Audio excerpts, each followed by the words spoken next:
You might be watching this video because you've searched best meeting icebreaker, group icebreaker, or you might have been voluntold to lead a warm-up activity or an icebreaker of some kind, and you're here on the internet trying to figure out what's really awesome. I don't think the video title is clickbait. I actually think this is the best meeting icebreaker. My name's Chad Littlefield, co-creator of this tool called the Connection Toolkit, and I get to do this for a living. I get to help some of the smartest leaders, educators on the planet, from organizations from the CIA to Crayola to Notre Dame and everywhere in between. And so I've got to pilot a lot of, quote, icebreakers, which I would very much love to reframe as connection before content. In fact, by the end of this video, I hope that I help you gently eradicate the word icebreaker from your vocabulary and replace it with connection before content, which is a much more powerful, meaningful alternative.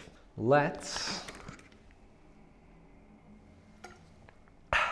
get into it.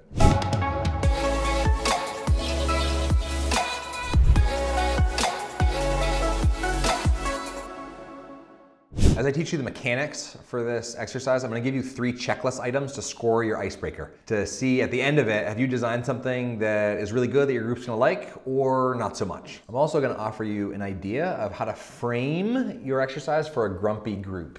Even if your group's not grumpy and they're really excited and happy to be there, this framing will still be really useful to increase buy-in. Checklist, 3 items. An icebreaker and connection before content should connect people to each other, right? That's like a fundamental requirement. An icebreaker often does not connect to the purpose of why you're there. Connection before content does connect to the purpose of why you're there. So checklist item number 2, does it connect to the purpose? Which requires you to actually do a quick reflection before you launch into an icebreaker. I really dread when somebody starts a meeting and says, before we start the meeting, let's do an icebreaker. Before we start the meeting, let's do a warm-up activity. No, the meeting has already started by that point. And so the closer that you can tie that exercise to the purpose of why people actually showed up, the more people will lean in. And then the third checklist item is, does your exercise create choice for authenticity and vulnerability? I originally learned this phrase, connection before content, from Peter Block, who gave me those 3 ingredients. And so the like very functional, tactical how-to is that you come up with a question, a single question, ideally that begins with how or what, because good questions tend to begin with how or what.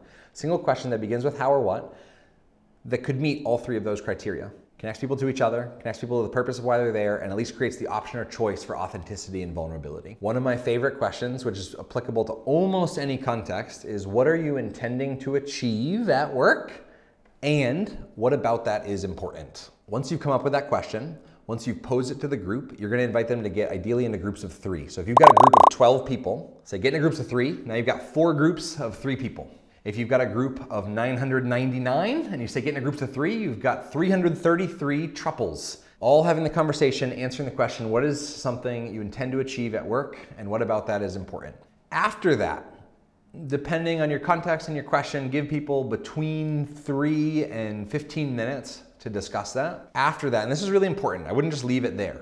After that, you've got to do something to bring all these different cliques and breakout groups into one community. I like to do a little popcorn share out with the question, what struck you about that experience? Again, we're like going back to the basics. All of what I'm talking about and applying, you could actually apply to any other icebreaker activity that is on my channel or on playmeo.com or any other resource on the internet. We're just stripping icebreakers down to the absolute basics, making them more purposeful rather than less pointless, and eradicating that icebreaker and uplifting connection before content. And so if you want to do that, you got to bring people out and get some voices into the large group. So what struck you about those conversations? What did you notice about those conversations? And once you hear that, I would declare you connected. Peter Block once said that without relatedness, no work can occur. I think that's a really good little theme song for this idea of connection before content. I told you I was gonna help you frame it with a grumpy group. Here's how. Grumpy groups expect something like this to be pointless. You can make it purposeful and valuable by asking a question that if everybody answers, it would actually add value and make them smarter. So recently I was working with a very product-focused company. And so my connection before content question was, what is one of the most clever ideas or strategies that you've used to launch a product in the last 6 months? and there's a virtual program, can you put your answer in the chat? And so in that moment, by asking that question just as a welcome, as an unofficial start, we didn't even split into small groups around that. I created a gold mine of goodness in the chat, right? So there was like a ton of really valuable resources flying up in the chat there. And so even the curmudgeons are like, I kind of want to see what people said. If you can come up with a question that adds value to the group, if answered, then you're going to increase buy-in. Tip number 2 is get clear about your intent and share it with the group. If people don't know why they're doing something, why should they do something?